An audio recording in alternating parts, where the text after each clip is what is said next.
Hi manifestors, Meera Allen with your Manifesting Destiny Moon Update. Now, if you're new to the channel, and there's been a lot of new subscribers, and thank you so much for subscribing. I hope you did do the bell thing, and welcome, welcome, welcome.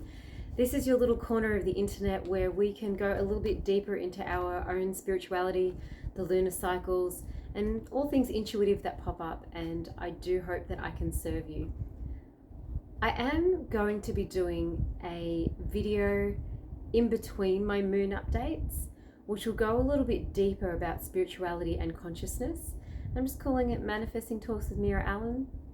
Couldn't think of a better name, so I hope you do enjoy those. They're going to be around 20 minutes to 30 minutes every fortnight. So yeah, if you feel like going in there a little bit deeper. And there's also a playlist of my manifesting meditations and healing meditations as well, if you wanted a little library of some good stuff for you. Now, coming back, welcome to Pisces season. We've shifted from Aquarius season, from the air, from the head, from the mind, and we're shifting into our waters, into our flow, into our intuition, and also into a lot of healing. That's been a huge theme for me personally, a lot of healing, physical body healing. But full moon in Virgo, that's going to be the earthy part of ourselves. You think about Virgo, the earth sign, the goddess, but she's earthy, she's connected to the land, she's connected to the earth, she's grounded. So now we have two parts that are activated this full moon.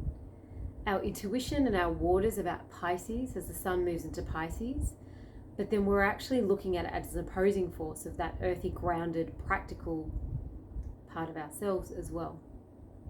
Sometimes this can feel contradictory, like a pulling and a pushing feeling.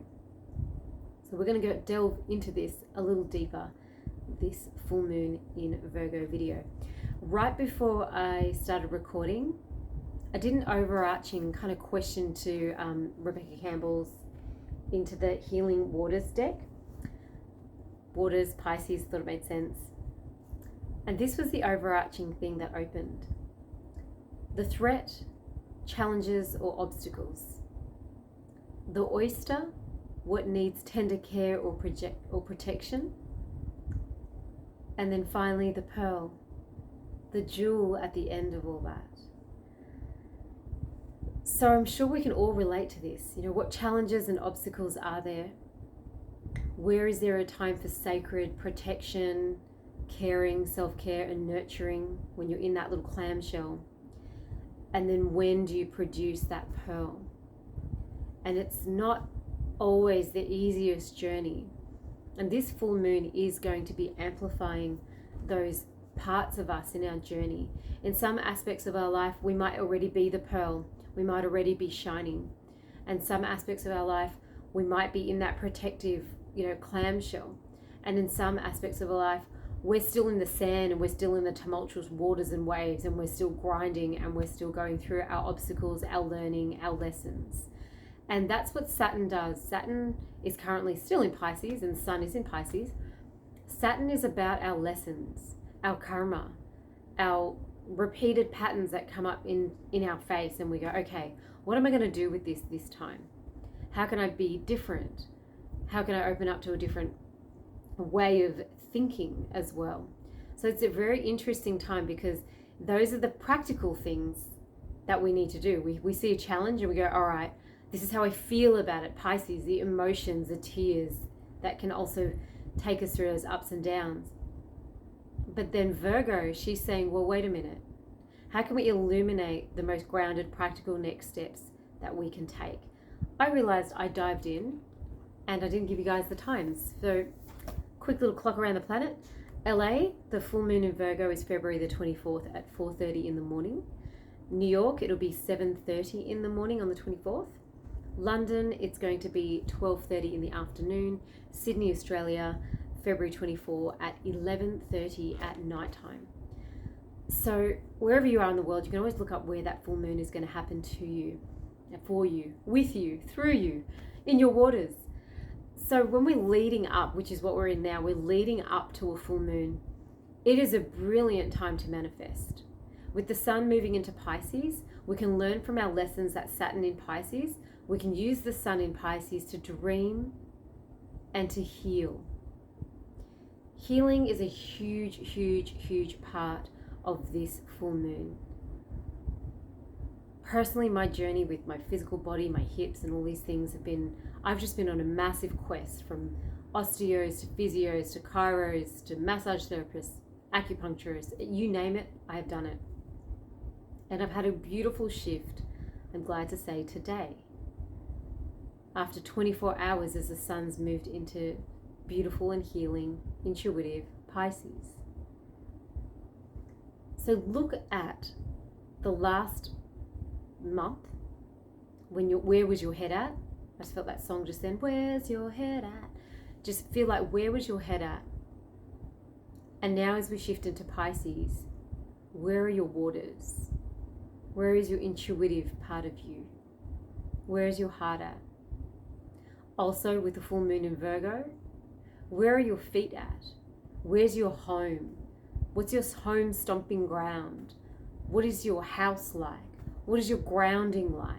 What do you do for your feet? How do you commune with your legs?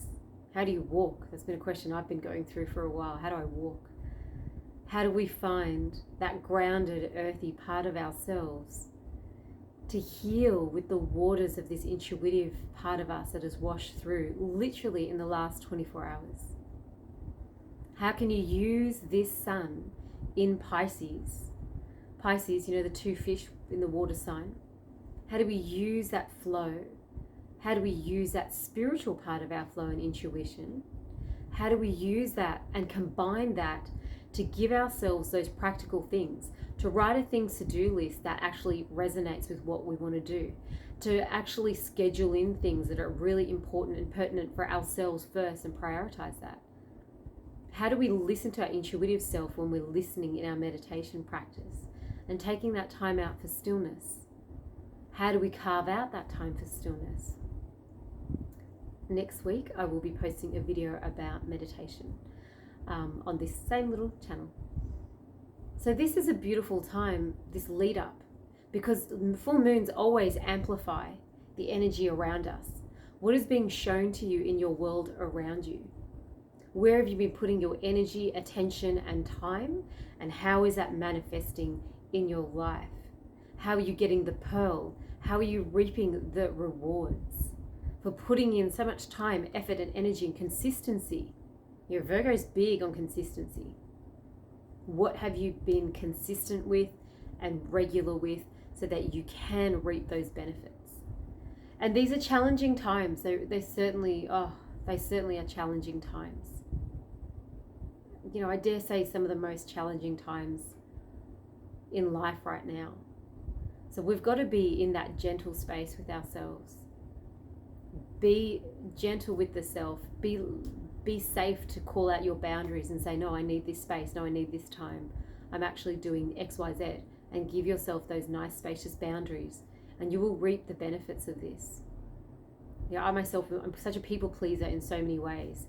And this hip thing that's stopping me from walking some days has caused me to stop being such a people pleaser and actually learn one of my biggest lessons, which is about receptivity and receiving, rather than fending for myself and doing for myself, and actually allowing self-care, therapists to take care of me, different massage, just all different self-caring and nurturing times. So very, very Piscean, very healing, very Chiron. Where in yourself can you make practical ways and steps forward to schedule in and to nurture and take that self-care, where you know when you do that, you always will listen into your own intuition rather than into your trauma. You know, there's always that bridge between love and fear, you know, and we've got to sit and make those decisions down a very aligned road and choose, what do I need here? What boundaries do I need here? What steps do I need to take here? What's practical for me, so that you can have the spaciousness for your intuitive self. I'm going to do a card.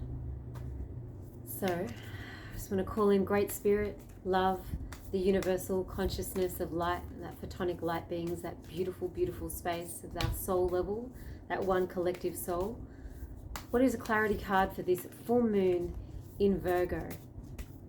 For all of you beautiful manifestors that are out there, being the light, being the change, and listening to your own intuition and starting to open up in those greater spaces and be that square and a round whole peg and be a little bit different.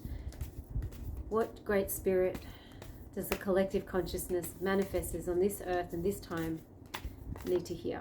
Ooh, jumped out. The sweet waters. Whoa.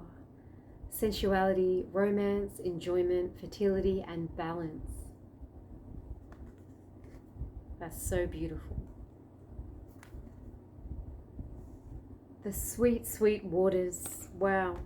And she looks so sweet. Look at her with the flowers crown on her head. I hope that was in focus.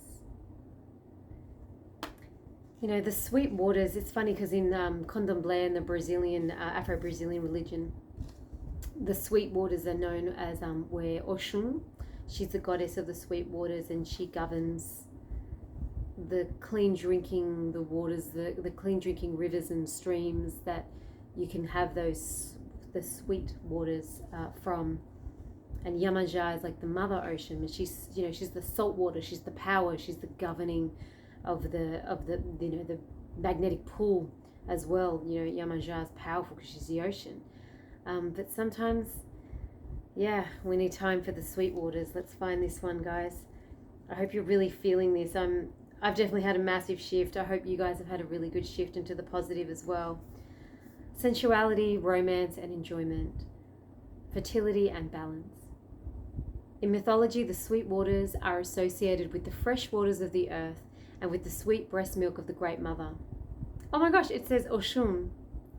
I love this. Oshun and Orisha, the deity of Nigeria's Yoruba people, is associated with water, fertility, sensuality, love, and is also the color yellow, honey, and bees. Oshun is a great mother goddess. You cannot make this up. Oh my gosh. Anyway, Oshun is a great mother goddess who brings balance to earth and to humanity. She's also referred to as Mother of the Orphans. In Italy's Villa d'Este in Tivoli, near Rome, there's a famous fountain. I hope I pronounced that correctly. There is a famous fountain called the Fountain of Diana, or the Fountain of Mother Nature. It features a sculpture of the Roman goddess Diana as Mother Nature, with multiple breasts out of which flow sweet, fresh waters. We know that we need fresh water to survive, and yet we've not been protecting or appreciating the very thing that sustains our life. When the waters are clean and protected, life is balanced and the world is fertile. This card is an invitation to enjoy the simple, sweet pleasures of life, to appreciate the fertility of nature all around you, to tend to your own garden and the sweet waters of your life. The soul inquiry question is, how can you recognize, receive, and enjoy the sweetness of your life just a little bit more? I love that it says tend to your own garden. I just ate out of my garden yesterday. I have this Chinese cabbage and I made a little stir fry. Wow, beautiful humans, beautiful manifestors, Goddess Oshun, Ashe, Ashe. I hope that you truly enjoyed this Manifesting Destiny Moon update with myself, Meera Allen. And if you have subscribed, all you new subscribers, hey, thank you so much. Thank you. It's been a journey with this YouTube channel too, and now I feel like I'm finding my groove with that, and I'm getting to a true alignment. Myself, I've been in a little bit of hiding, and now I'm willing to share some of the deeper aspects that are not just the solar and the lunar, but I think these are the deeper soul aspects that I'll be sharing in my little manifesting talks every fortnight. Welcome, and please have the most beautiful, sweet, watery full moon in Virgo. Namaste.